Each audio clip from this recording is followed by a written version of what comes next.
This is a Hunter cut by Danieli, obviously vintage, probably poly. It's a 2-button front. It's got all these flap pockets with the fob buckled there in 100% plastic.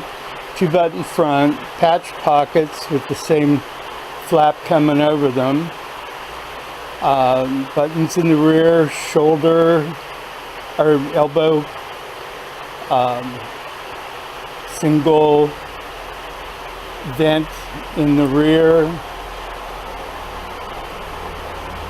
Let's look inside.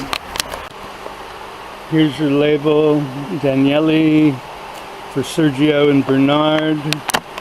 It was made in Canada, which is pretty impressive too.